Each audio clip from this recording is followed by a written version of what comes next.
Berotuta esnatu da gaur Euskal Herria, eguerdiko barealdiaren ondoren, arratzaldean elur denboraldia gogortu egin da, eta horrela, ohartarazi du Eusko Jaurlaritzak ere. Agerraldia egin du Josu Erkorekak, Eusko Jaurlaritzako segurtasun sailburuak, eta azaldu du berriro gaur gauean egin duen altuera berdinetan gutxi gora behera elur egingo duela.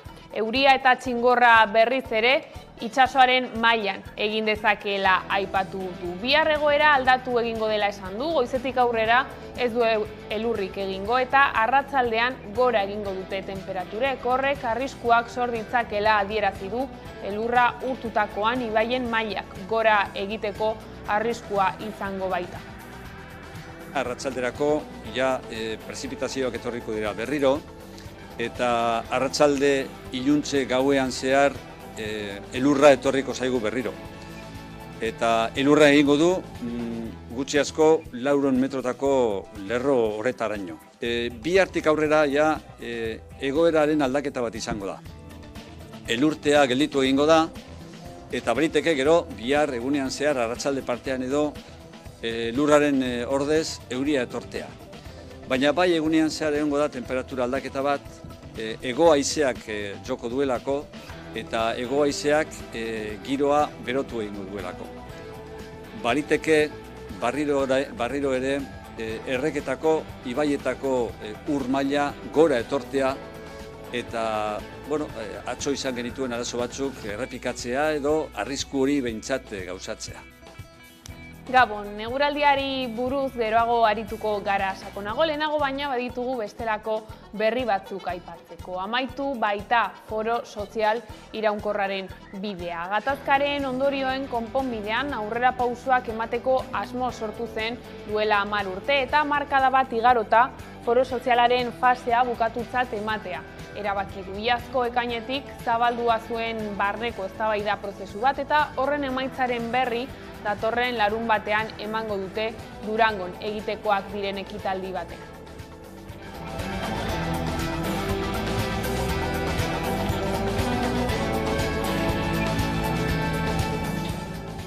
Bestalde, fiskaltza ez dator bat Pablo Llanera Auzitegi Goreneko magistratuaren tesiarekin, izan ere sedizio delitua indargabetzen eta dirua bidegabe erabiltzeko delitua murrizten duen legea indarrean sartu arren, Carles Puigdemont Kataluniako Generalitateko presidente ohiari dirua bidegabe erabiltzea ez ezik desordena publiko larriak leporatu ahal zaizkiola uste du. Gurean, Josu Etxaburu gure eskuko bozeramailea izan dugu gaur gonbidatu nagusi gisa, eta Euskal Herritik gaia nola segitzen ari diren galdetu diogu. Ez dakigu zer gertatuko den, baina kontua da Europan ere jartzearena begi hori, eta ikusgai egotea zer gertatuko den, alde batetik Europako esparru hortan, eta gero Espainiako estatuak bere indar guztiarekin nola erantzungo dion, jarraitzen ari gara, nola ez, eta gero zer nolako birmoldaketak egiten ari diran, baina baita ere zer nolako birmoldaketak egiten ari diran, desordenak edo deitzen dioten horren harira. Ea horrek askatasun eskubideari ere zer nola ikutu dezakeen. Beraz, kezka puntu batekin ere hortik ari gara ikusten. Igerilari bat eta 2 ertzain erreskatatu dituzte Kontxako badian. Nautikoaren parean igeri egiten ari zen pertsona batek laguntza eskatu du eta 2 ertzainek uretara jauzi egin dute. Azkenean 3 erreskatatu behar izan dituzte. Udaleko iturriek zabaldutako informazioaren arabera, nautikoaren parean igeri egiten ari zen pertsona batek laguntza eskatu du eta inguruan zeuden 2 ertzainek uretara jauzi egin dute.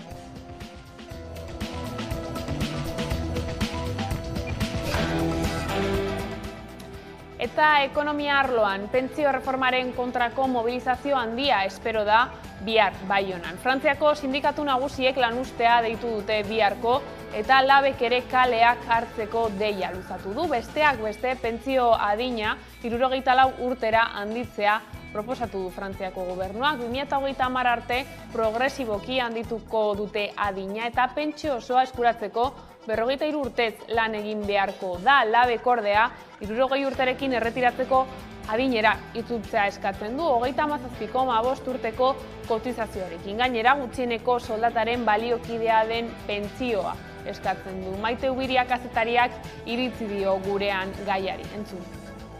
Aurreikusten da oso mobilizazio handia, kontutan izanik sindikatu guztiok bat egin dutena greba horrekin.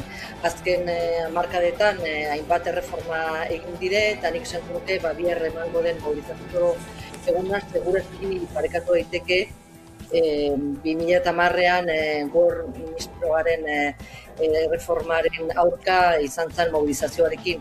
Orduan ere sindikatu guztiek deitu zuten mobilizaziora eta milioi bat langile atera ziren karriketara barne ministeritzak emandako datuen arabera. Eta Bizkaiko metalgintzako 9 langile deklaratzera deitu dituzte lan itunaren negoziazioaren arira 2022ko grebetan parte hartzeagatik ertzaintzak jarritako salaketak medio. Goiz honetan 5 grebalarik deklaratu dute Durangoko epaitegietan eta labek 11 jakinarazi dionez otsailean beste behargin batek deklaratu beharko du. Inputazio guztien atzetik esan behar dugu argi eta garbi montai polizialak daudela ertzaintzaren aldetik. Eta hori egiten bada babesa daukalako ertzaintzak hau egiteko eta erabaki politiko bat dagoelako atzean. Eta erabaki politikoa da, edozein gatazka, lan gatazka edo langileen gatazka edo langileen borroka kriminalizatzea.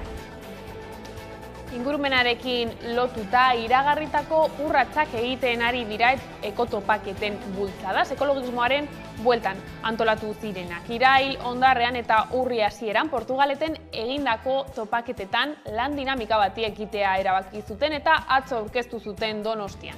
Jauzi ekosoziala du izena. Pobrezia eta xahuketa energetikoaren kontrako hainbat ekintza egingo ditu dinamikak, udara bitarte lehena, otsailaren 17an. Eztabaida zabalduko dute ondoren, dinamikak hartu beharreko forma.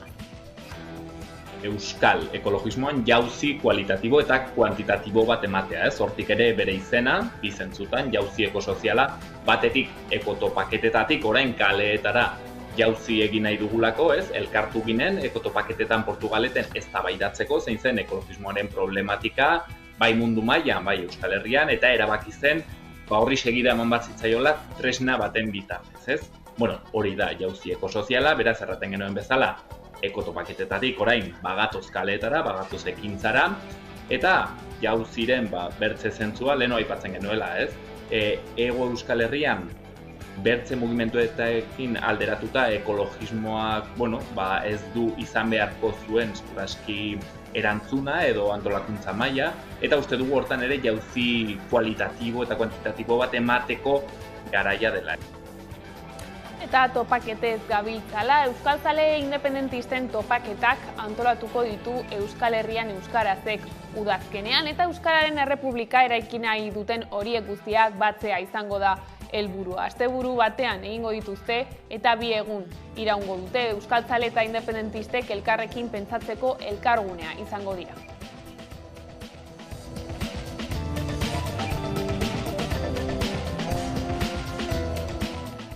Eta turismoa pandemia osteko ekonomiaren berreskurapenaren alor oso garrantzitsua izan da Euskal Herrian. Bestelako turismo mota bat jasangarria eta irisgarria da Nafarroako zein EAeko gobernuak azken urteetan indartzen ari diren formula. Gaurtik hasita igandera bitartean Madrileko Fiturren nazioarteko turismoaren erakusleioan parte hartuko dute. Beste urte batez Nafarroak eta Araba, Bizkaiak eta Gipuzkoak. 11 telebistako lankideak bertaratu dira. Sandra Urra. Mundu mailako turismo feriari garrantzitsuena bada Fitur gaur Madrilen IFEMA esparruan estreinatu dena. Gaurtik igandera bitartean 130 herrialde egonen dira hemen gaien turismoa esposatzen eta 8.500 stand baino gehiago aurki daitezke hemen. Haien artean Eusko Autonomi Erkidegokoa eta Nafarrokoa bisitatu dugu.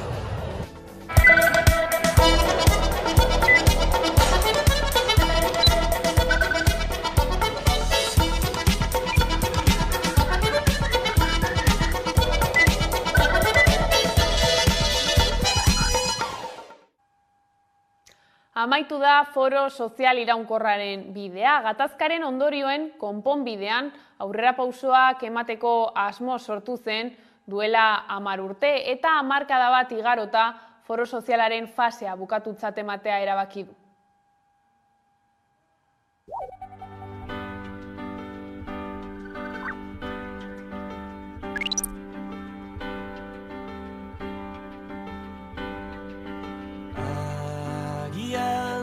Hasieran bertan ekibokatu ginen mundura euskaldun sortzean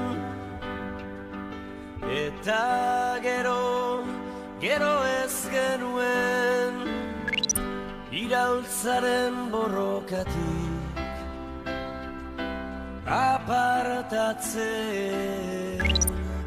apartatzen jakin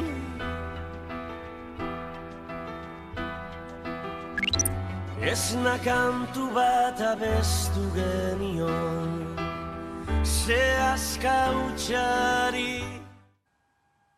Eta berriak daude osasun sailean, Osakidetzako zuzendaritza nagusiak eta Donostialdeko esiko ordezkaritza batek bilera egin dute gaur goizean profesional sanitarioen erreklamazioei heltzeko. Medikuek esana zuten beraien helburua zela osasun saila hitzetatik ekintzetara pasatzea eta espero zutela gaurko batzarrean erantzuna ematea, abenduan mahai gainean jarritako 5 eskariei.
Bestaldetik, aipatu dugu lehenago, Bizkaiko metalgintzako 9 langile deklaratzera deitu dituzte lan itunaren negoziazioaren harira 2022ko grebetan parte hartzeagatik ertzaintzak jarritako salaketak medio. Goiz honetan, 5 grebalarik deklaratu dute Durangoko epaitegietan. Bizkaiko metalgintzako 9 langile deklaratzera deitu dituzte lan itunaren negoziazioaren harira 2022ko grebetan parte hartzeagatik ertzaintzak jarritako salaketengatik. Besteak beste, agintarien aurkako atentatua eta desordena publikoa egotzi diete. Azaroan batek deklaratu zuen, urtarrilean beste 7 eta otsailerako beste bat deitu dute. Hala, babesa adierazten nahian, Komisiones Obreras, LAB, UGT, ESK, CGT eta CNT sindikatuek haustegien atarian protestak egin dituzte egunotan. Sindikatuek salatu dutenez, Eusko Jaurlaritzaren segurtasun sailak grebak kriminalizatu nahi ditu. Halaber, mobilizazioetan ertzaintzaren jarreraz ohartarazi dute kolpeak, leporatzeak eta poliziaren azpijokoak jaso dituztelako. Otsailean beste langile batek deklaratu beharko du epailearen aurrean eta sindikatuek salatu dute Eusko Jaurlaritzaren segurtasun saila grebak kriminalizatu nahi dituela.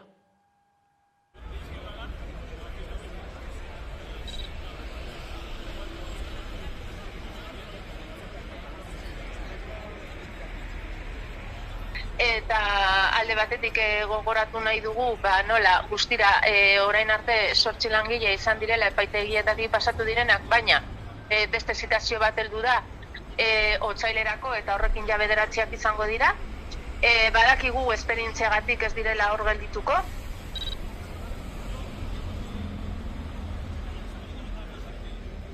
Inputazio guztien atzetik esan behar dugu argi eta garbi montai polizialak daudela. Ertzaintzaren aldetik. Eta hori egiten bada, da, babesa daukalako ertzaintzak hau egiteko, eta erabaki politiko bat dagoelako atzean. Eta erabaki politikoa da, edozein gatazka, lan gatazka edo langileen gatazka edo langileen borroka kriminalizatzea. Petronorreko langileek mobilizazioak hasi dituzte lan hitzarmenaren negoziazioa desblokeatzeko. 88 orduko lanuzteak aurreikusi dituzte urtarrilerako eta gaur protesta egin dute Bilbon. Petronorreko langileek joan den asteazkenean mobilizazioak hasi zituzten lan hitzarmenaren negoziazioa desblokeatzea eskatzeko. Izan ere, 2019tik lan ituna iraungita eta soldata eta lan baldintzak izoztuta dituzte. Enpresak esan dau soldata bezala izoztuta jarraitzen duela lan elkarrizketa, eta oraingoz beraien zain gelditzen gara ea noiz nahi duten hitz egin eta zerbait eskaintzeko duten. Lanuzteak arrakastatsuak izan dira sindikatuen iritziz, naiz eta enpresak gutxieneko zerbitzuak ezarri. Grebarako eskubidea guztiz urratuta daukagu azken urteetan, jartzen diren baldintzak oso gogorrak bihurtu dira, eta azkenengo greba batzuetan ia 100% egon beharra dago. Bakizu hemen lan ikuskaritzak eta abar jartzen dizkiguten lan kontuak eta kargak oso gogorrak direla. Asteazkenean protesta egin dute Bilbon, non 300 behargin baino gehiago elkartu diren. Bertan salatu dutenez, azken 4 urteetan aparteko ordu asko egin dituzte, zehazki 100 egun bezain beste. Horri gara ona gaur salatzera egiten diren ordu estra guztiak, azken urteetan, 4 urteetan ia 200.000 ordura heltzen den enpresa batek egiten dituen ordu guztiak. Batzordeak deritzo onartezina dela lan ikuskaritzak egoera hori albidetzea. Urtez urte lan ikuskaritzak enpresaren aurka 3 edo 6 milioi euro arteko izun administratiboak ezarri arren, langileen ustez hori pagotza da. Tartean, Petronorrek 300 milioi euro baino gehiagoko irabaziak izan zituelako 2022an. Eta horrek sortzen dituena da, ikusten dela, bastala banatzen hemen. Batzuk asko irabazten dute, eta beste batzuk izoztuta jarraitzen dugu. Eta aparteko orduak murrizteko gutxienez 15 langile gehiago kontratatu beharko lituzke enpresak langileen esanetan. Gutxienez 15 gehiago beharko ziren, azkenengo lan hitzarmen honetan 10 pertsona kaleratzen dira, beraz horren beste gehiago beharko lirateke, 25 ja da. Eta gizarte arloan jauzi ekosoziala sortu dute, pobrezia eta xahuketa energetikoaren kontrako hainbat ekintza egingo ditu dinamikak udara bitarte. Lehena, otsailaren 17an. Eztabaida zabalduko dute ondoren, dinamikak hartu beharreko formaz ikusi.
Eta Euskal Herrian bada nobedaderik energia berriztagarriaren inguruan. Eusko Jaurlaritzak atzo jakinarazi zuen Labraza eta Azazeta proiektu eolikoek aurrera segitzen dutela. Labrazak aldeko adierazpena jaso du ingurumen inpaktuari dagokionez eta berehala emango diote Azazetari. Bitartean, Nafarroan 3 parke eraikitzen hasi dira. Arantza Tapia Eusko Jaurlaritzako ekonomiaren garapen jasangarritasun eta ingurumeneko sailburuak Labrazako eta Azazetako proiektuen berritasunak eta epeak jarri zituen mahai gainean atzo.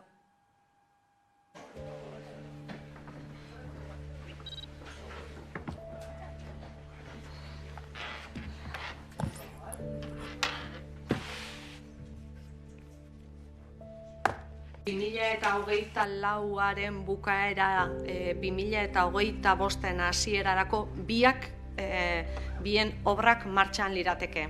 Aipatzen nuen Labrazakoa zerbait aurrerago doala, plan berezia dagoeneko esposizio publikoan dagoelako, baina baita ere bestea Azazetakoa ere espero dugu izatea. Beraz, gutxi gora bera, epe horiek manejan prozesu luzea izaten dela administratiboa, behin baino gehiagotan entzun didazue, baina badoa.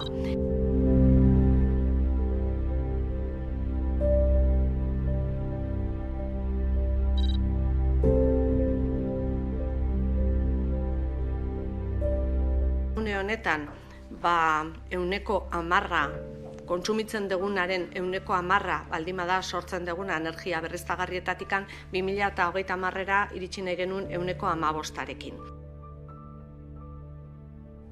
Energia berriztagarrien lehenengo lurralde plan sektoriala onartu behar dute eta horren ondoren eman behar dira berriztagarrien instalazioak eraikitzeko baimenak. Hori aldarrikatu duela sindikatuak ohar baten bidez eta Eusko Jaurlaritzari eskatu dio plan hori onartu arte itxaroteko baimen gehiago eman baino lehen. Izan ere, azaldu dute plangintza horrek zehaztuko duela instalazio horiek non eta nola eraiki ahalko diren. Atzo Jaurlaritzak Arabako, Labrazako eta Azazetako parkeek ingurumen inpaktuaren adierazpena jaso dutela iragarri ondoren egin du eskaera sindikatuak. 2023 hasi berritan energia eolikoek aurten zeresan handia izango dutela aurreikus daiteke. Arabaren, Bizkaiaren eta Gipuzkoaren kasuan 33 eremu zabal proposatzen dira zentral eolikoak egiteko Eusko Jaurlaritzak duen dokumentuan. Eremu gehienak mendian daude eta horien artean ez daude jada eraikita dauden edo tramitatzen ari diren proiektu eolikoak. Bestalde dokumentuan nabarmentzen da natur babesguneak salbuetxe dituztela instalazio berriztagarriak egitetik. Dena den proposatutako kokaleku asko babesgunetatik eta Natura 2000 sareko eremuetatik gertu daude. Jaurlaritzak 2030erako potentzia eolikoa 5 aldiz handitzea du helburutzat. Ildo horretan 7 urte barrurako energiaren kontsumaren 21% iturri berriztagarrietatik heltzea nahi du. Eta 2050erako 140. Arabari dagokionez 3 parke eoliko daude gaur egun, eta lurralde plangintzak beste 13 kokaleku aurreikusten ditu. Arabako Errioxa nagusitzen da hor, 12.110 hektarea instalazio eolikoak ezartzeko egokitze jo baitituzte plan berrian. Gogoratu behar da horrez gain, Labrazan eta Azazetan 2 parke eoliko egiteko ingurumen baimena eman duela Arabako diputazioak. Gipuzkoari dagokionez herrialde osoan daude banatuta eoliko jartzeko kokalekuak, asko mendizalek maiten dituzten txokoetan. Bizkaian berriz nabarmena da zenbat egitasmo dauden enkarterri alderako. Herrialde horretako itsasartzeko hainbat mendigune ere hobetxe dituzte zentral eolikoak egiteko. Azken berrien arabera 2 parke eoliko berriren proiektuak ari dira tramitatzen.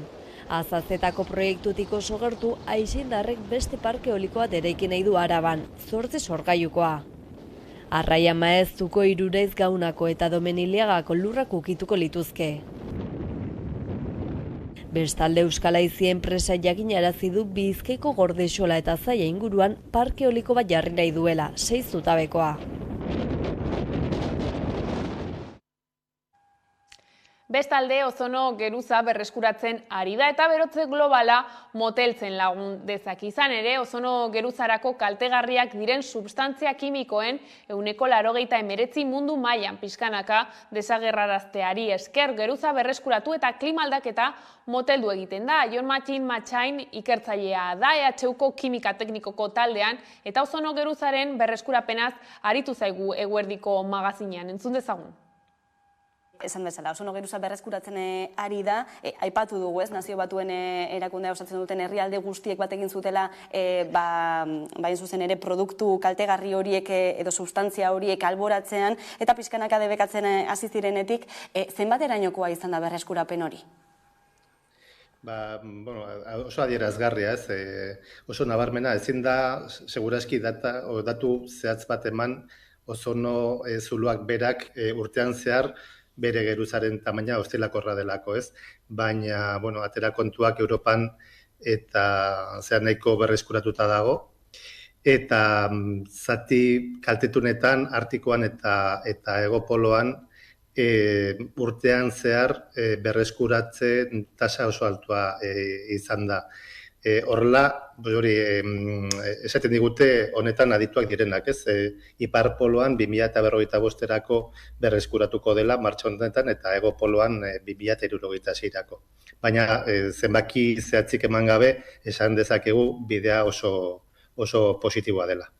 Aurreikuspenak onak dira beraz ez, eta mai honetan ere hitz egiten ari ginen herren hildotik, honek erakusten du neurriak gara izartzen baldin badira, ondorioak ere egoten direla. Zalantzari gabe, hor, maian komentatzen ari zareten bezala, oso garbi dago, neurriak hartzen baldin badira momentu egokienetan, gerora begira noski hor emaitzak daude.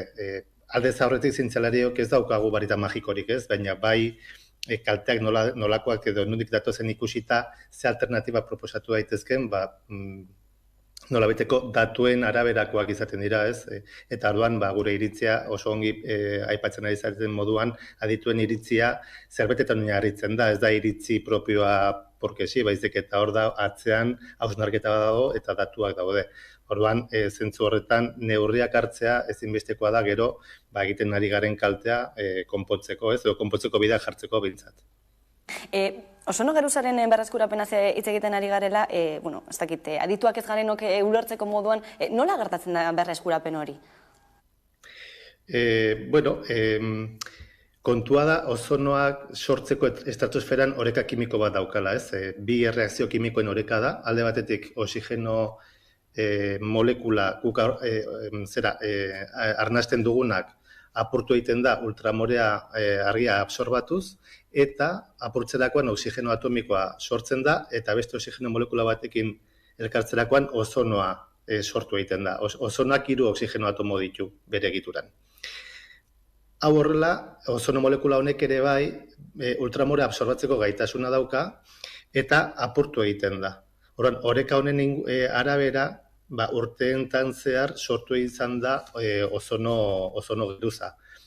Zer gertatzen da, oreka hori apurtzen denean, orduan zuloa sortzen da. Orduan, kontua da, zientzialariok ulertu dintzuten bere garaian nola puskatzen zen oreka kimiko hori, hain zuzen ere, konposatu kimiko berezi batzuk atmosferara igortzerakoan sortzen zen, klorofluorkarbonoak deitzen diren konposatu batzuk, eta horiek oreka kimiko hori apurtu egin zuten.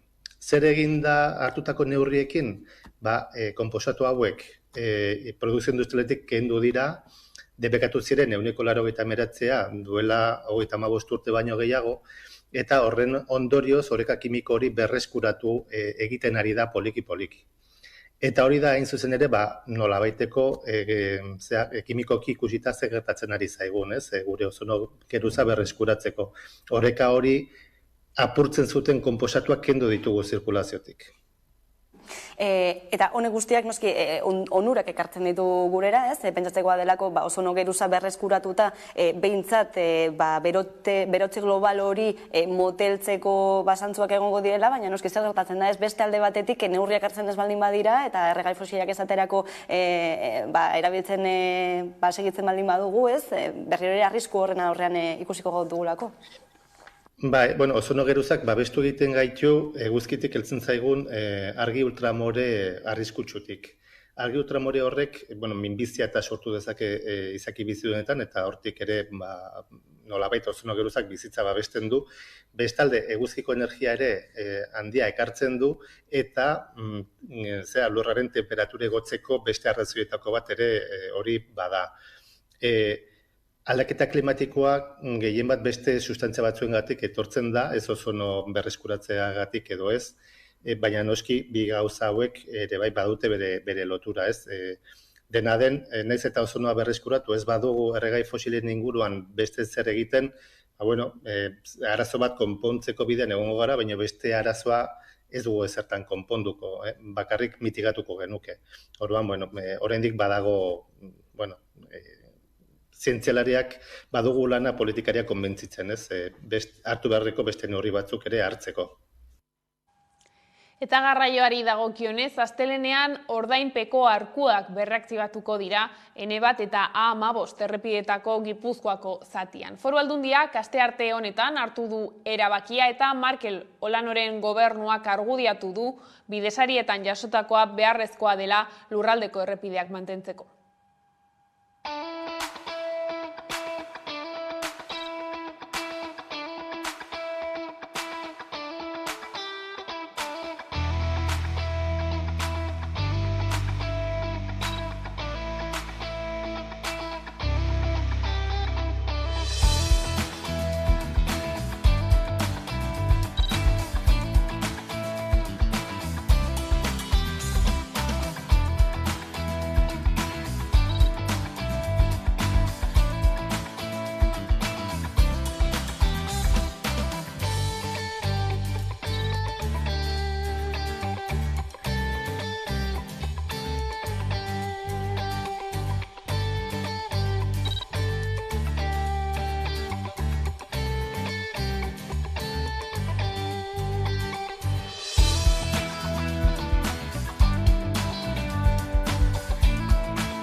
Eta gaiz aldatuta berriz, Arabako hiri hondakinen kudeaketari buruzko 2021eko datuak kaleratu ditu Arabako Foru Aldundiaren hondakinen behatokiak. Datu horiek aztertu ditu Gasteizero Zabor taldeak eta ondorio argi batera iritsi da. Etxeko hiri hondakinak atez-ateko sistemaren bidez biltzea da sistemarik honen. Arabako 51 udalerrietatik Kripanek bakarrik lortu du 2025erako zaborra berrerabiltzeko eta birziklatzeko ezarrita dauden helburuak betetzea. Hala, atezateko sistemarekin lortu du hondakinen 155 biltzea. Gaur egun Eltziegon ere martxan da atezateko zabor bilketa eta Burgelun esartzeko asmoa dute. Arabako hondakinen behatokiaren datuen arabera, 2021 urteak berretsi du azken urteotan behatutako joera. Hondakin nahasiak gutxitu egin dira eta gaikako bilketak gora egin du, baina motel. Izan ere, azken 5 urteotan hondakinen 6% igaro da bilketa mota batetik bestera eta lurraldeko udalerrien ia erdietan gaikako bilketa 40%tik behera dago.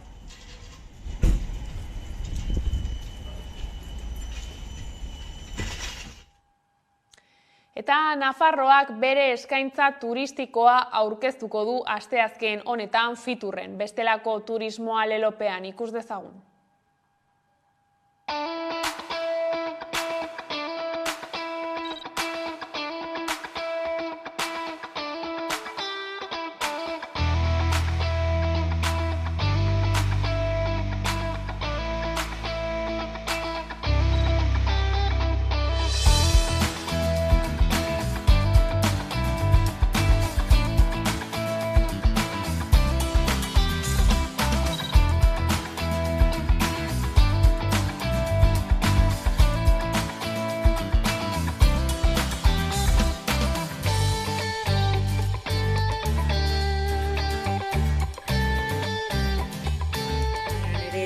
Jasangarriaren kontzeptua azaltzen saiatu garela.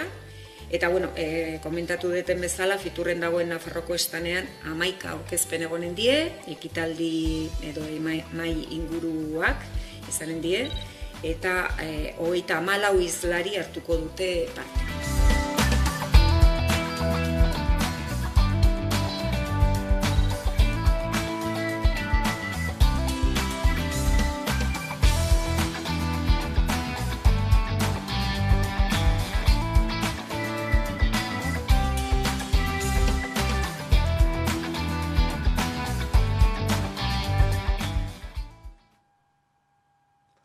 Nazioartera salto Ukrainiako barne ministro eta gutxienez beste 14 pertsona hil dira Kieben. Gaur goizean helikoptero bat haurreskola batetik gertu amilduta Ukrainiako agintariek jakinarazi dutenez. Fiskalaren arabera helikoptero istripua izan da, baina zehaztu du zer gertatu den ikertzen ari dela. Poliziak eman du gertaeraren berri. Poliziaren arabera gutxienez 3 haur ere hil dira. Horrez gain, eskualdeko gobernadoreak esan du gutxienez 29 lagun ospitalera eraman dituztela zaurituta. Horietatik 15 adingabekoak dira.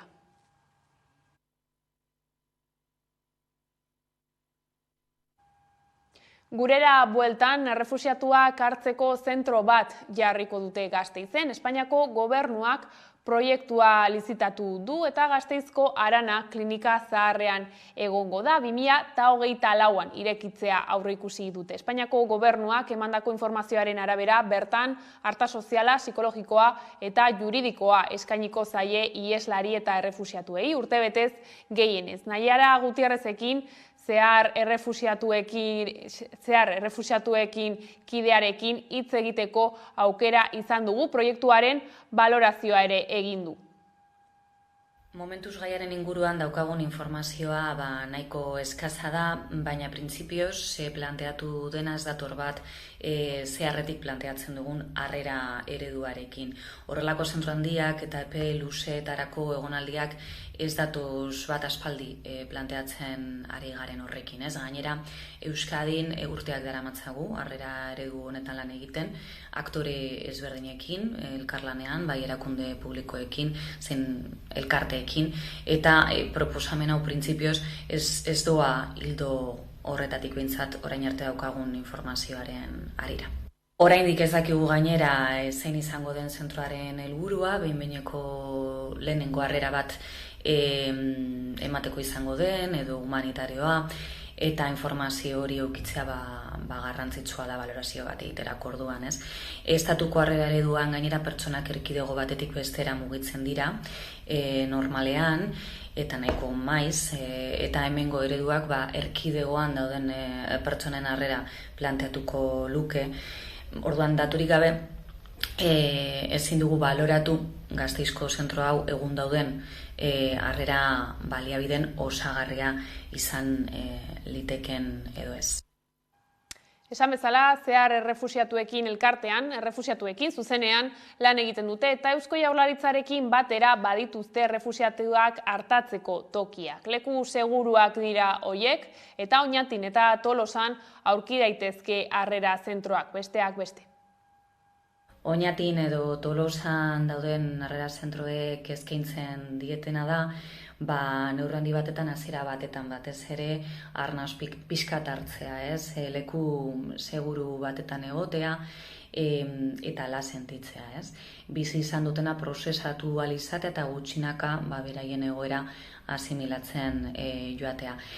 Eta hor bai, asilo askatzeko prozesuarekin, hasi bai prozesu juridikoarekin, eta baita bizitza berrera ikitzeko prozesu zail horrekin ere, konplexuena dena askotan handi batetan, hizkuntzak ikasi, gizarteratu, leku berrira egin, atzean utzi izan dituzten egoera latzekin, psikologikoki baita ere aurre egitea egoera horiei, ikastea, lana topatzea edo behintzat saiatzea, eta finean autonomoak izateko baliabideak lortzea gutxinaka, hori baita beraien helburu nagusia.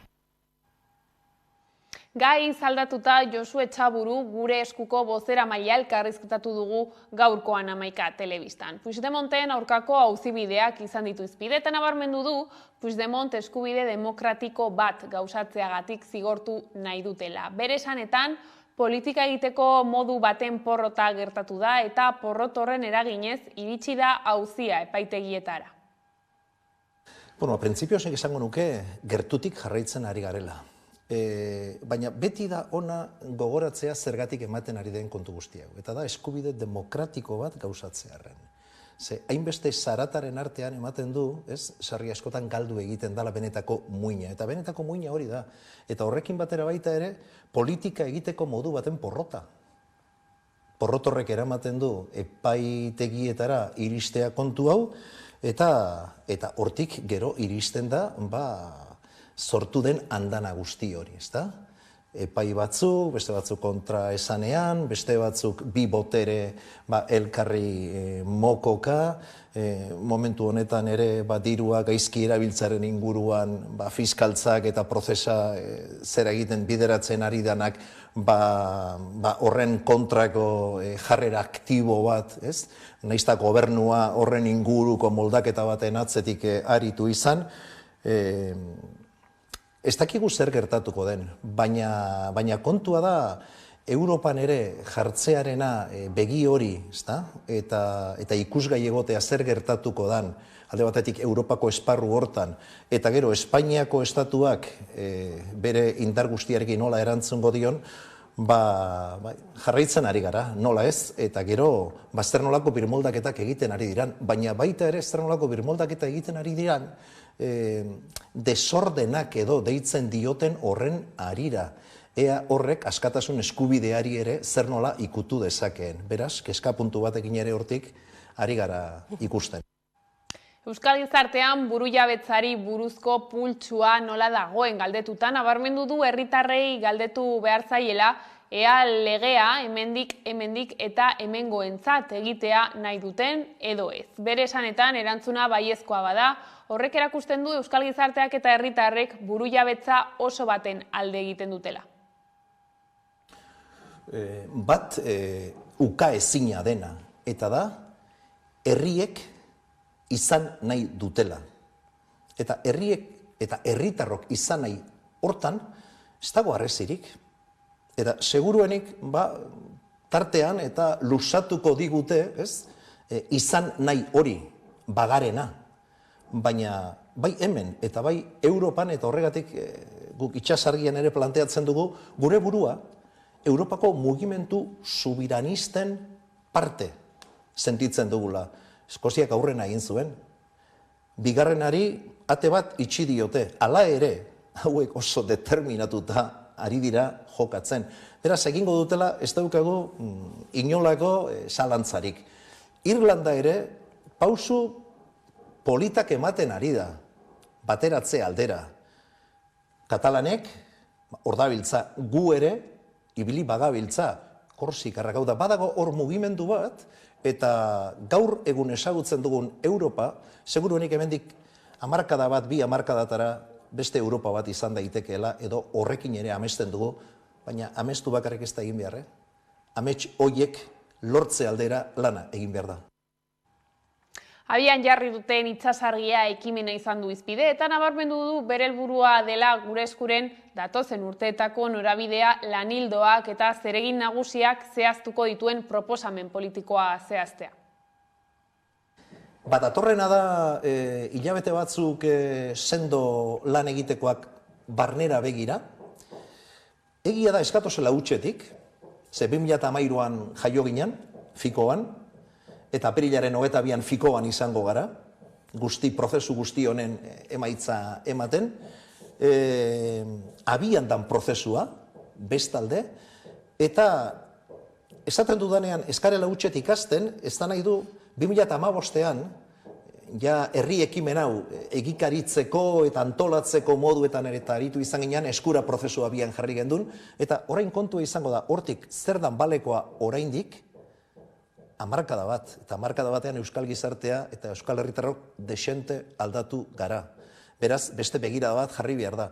Zer dan, merezi duena oraindik mantentzea, eta horretan sakondu, eta ordea, zer dan, 2015an planteatzen genuena, baina ikusi duguna emaitzarik eman ez duena. Azken batean esango nukenik, itsasargiarekin lortu nahi duguna dela, datozen urteetako, gure eskuren norabidea eta lan hildoak eta zeregin nagusiak zehaztuko duen proposamen politikoa.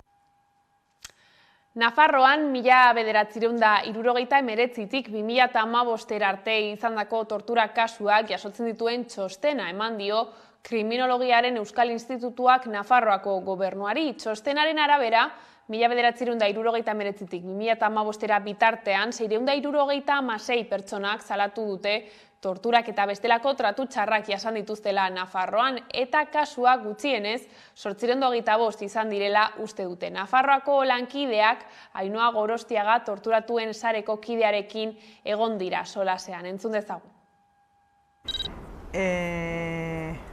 Biktima hitza berez, normalean torturatu zaigu gustatzen, pixka biktima izaerari eman zaion ezaugarriarengatik, ez? Orduan ikuste dut, biktima baino, igual, superbibienteak ero garela, ez? Torturak bizi dugunok gure bizitza osorako markatu digu, aurreko bizitza bat eta ondorengo bizitza bat dugu geroztik, eta bai, latza da tortura bera, eta tortura bera aipatzea ere, latza da, bai. Bai, nik uste dut, beharrezkoa dela, alde batetik guri erreparaziorako bidean aitortza orokor bat gertatzea ezinbestekoa da. Ezinbestekoa da alde batetik tortura bera urteak eta urteak egon delako isilean, ez? Eta badirudi, orain arte, tortura beti izan direla kasu solteak, ez? Eta gure ustez, tortura sistematikoki eman den praktika bat izan da, estatuak eragindako eta ondo aztertutako praktika bat izan da, polizia berak praktikatu izan du, baina horren atzetik ere epaile baten aurrean pasatzen zarenean, epaileak ez dizu onartzen torturatu izan zarenik, espetxera sartzen zaituztenean, espetxeko zuzendariak eta funtzionarioak ez dizute inolako frogarik bermatzen egiteko torturak pairatu dituzulak berresteko. Komisaldegian zaudenean, mediku forenseak ez dute deus egin urte hauetan zehar tortura egon dela berresteko, eta abar luze bat. Gogorra egin zen parlamentu beran tortura testigantza hori ematea, ez? Zen lehenengo aldian ikuste du Nafarroan parlamentuan honelako hitzak entzuten zirela, eta gogorra bezain esango dut ere, erreparatzailea izan zen ere, ez? Beste aldetik zen, gure atxiloketa adibidez 2002an izan zen, eta atxilotu gintuztenean gurasoek saiatu ziren parlamentura joaten, saiatu ziren hainbat eragileekin egoten, ez? Azalduz atxiloketaren ondorioz geneukan salaketak ez zirela egiak, eta ateak besterik ez zieten izten, ez? Orduan, 2017an aukera hori izatean, niri behintzat horrek balio izan zidan, nolabait ikusteko zehozer pixka bat aldatzen hasia zela, ez? Zinegotzi baten erailketa leporatzen ziguten, eta leporatze hori izan zen torturaren ondorioz jasatako deklarazioaren gatik. Orduan, hori, hau da beste adibide bat, zoritzarrez beste hainbat bezala, ez? Gaur egun oraindik ere espetxean dauden presoak, askok tortura deklarazioen ondorioz daude espetxean, ez? Eta hori da eraginetako bat, ez? Bai, hori da, ez da bakarrik kolpatzen pertsona bera, baizik eta zuk esaten duzuna, ez? Ingurunea, hor dago familia, lagunak, gazte belaunaldi bat ere atzetik datorrena, ez? Eta azkenean tortura horretarako dago diseinatuta, ez? Bakoitzari mina egiteko, baina ere beldurra sortarazteko herri batean, momentu konkretu batean bizitzen ari den egoeran, ez? Alde batetik beharrezkoa da jakiteko zer gertatu da, baina beste batetik ere uste dut gaudela momentu batean aurrera begiratu behar dugula, ez? Eta nik uste dut superazio fase batean egon beharko garela, ez? Ez bakarri geratzea gertatu denaz, baizik eta gertatu dena kontutan hartuta, nola egin aurre guzti horri, ez? Eta guzti horri aurre egiteko egiten ari den lana aitortza reparazioa eta errepikatzeko bermea ezinbestekoa dira, ez? Orduan ezin gara murgildu detailetan eta komentatzen duzun horretan, ez? Baizik eta aurrera pausua eman eta hori badagoela inondik inora eskutatu, baina bai pixka bat aurrera begira hori gizarteari begira eta bizikidetza bermatuz, ez? Emandako pausuak hasi ginenean geneukan errolda bat, izenez betetako errolda bat, ez? Esan behar da ere errolda horren eske hasi garela martxan, eta horren ondorioa izan dela urtetan zehar hainbat eragile horretan lan egin dutelako, ez? Eta hoiei esker gaude puntu honetan, ez? Orduan genukan zerrenda luze bat izenez beteta, eta nik uste dut oso garrantzitsua izan dela zerrenda horren baitan gure artean saretzea, identifikatu ditugu jada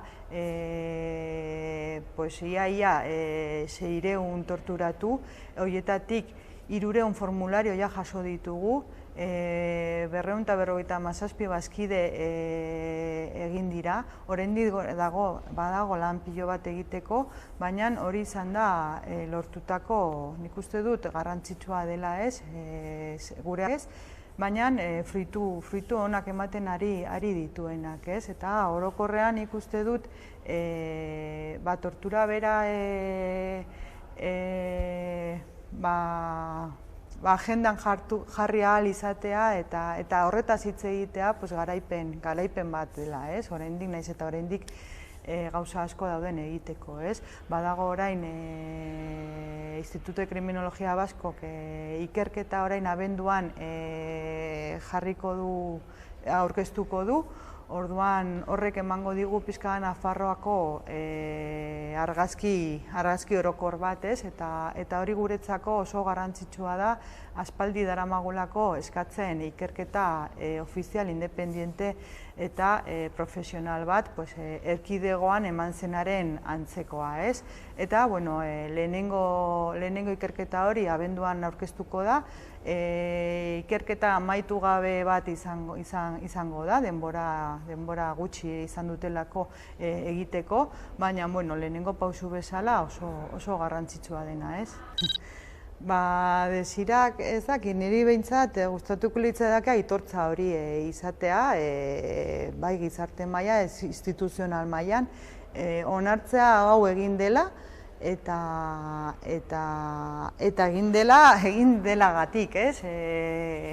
Orduan hori garrantzitsua dela iruditzen zait.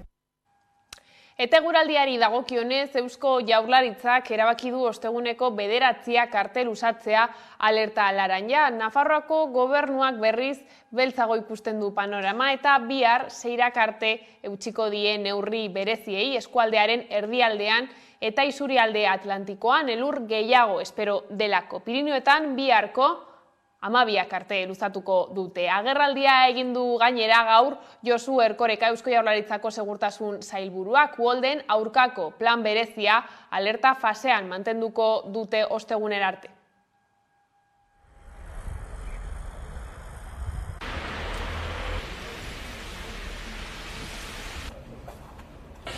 Arratsalderako prezipitazioak etorriko dira berriro, eta arratsalde iluntze gauean zehar elurra etorriko zaigu berriro.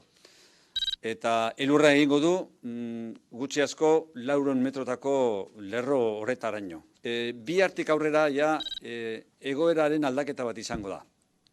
Elurtea gelditu egingo da, eta baliteke gero bihar egunean zehar arratsalde partean edo elurraren ordez euria etortea.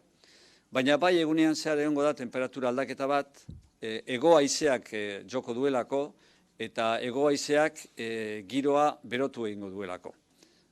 Baliteke barriro ere erreketako, ibaietako ur maila gora etortea, eta, atzo izan genituen arazo batzuk errepikatzea. Elur denboraleak jarraipena izango du datozen orduetan, izan ere, elurrari dagokion alerta laranja ostegunera arte luzatuko da Araba, Bizkaia, Gipuzkoa barnealdean eta Nafarroa iparraldean eta Pirinioetan ere. Alerta laranja ostiralera arte egongo da esan bezala. Ipar Euskal Herrian berriz, elurrari dagokion abisu horia, ostegun goizera arte egongo da indarrean. Esan bezala, elurrak hartuta esnatu den lekuetako bat Gasteiz izan da, eta hainbat zentimetrotako elurkapa eratu da Arabako hiriburuan. Bertan izan da Nerea Garzia lankidea. Elurra Arabara eta Gasteizera ailegatu da eta egun ikaragarria da elurrezko panpina egiteko edo elurrarekin jolasteko, bai, baina lan egin behar dugunontzat ez da hain egun zoragarria. Eta gehien kezkatzen gaituena da nola heldu lanera. Batzuek garraio publiko hartu dute eta beste batzuk ausartu dira bizikleta hartzera.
Oinez, zere nik bizikletaz joaten naiz eta orain ezin da bizikletaz joan.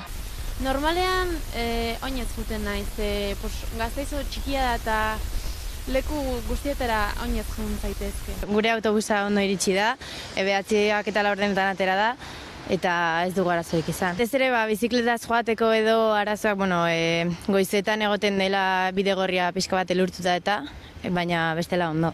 Lanera etortzeko arazoak izan ditut kotxearekin, baina, Koinez. Edo oinez ere bai. Bizikletaz etorri zarete? Elurra bera, bakarrik bera. Me he caído 2 veces. Erorizara? Bai. Eta kulturara salto Sara Azurtzak bere album berriaren bigarren aurrerapena argitaratu berri du. Diskoari izena ematen dion abestia da eta dantzagarriena dela adierazi du abeslariak. Abestiarekin batera ere bideoklipa atera du.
Eta horrela iritsi gara albistegiaren bukaerara, gaurkoan Neomak taldearen Ilargi berria kantuarekin agurtuko zaituztegu. Gustatuko zaizuelakoan besterik ez.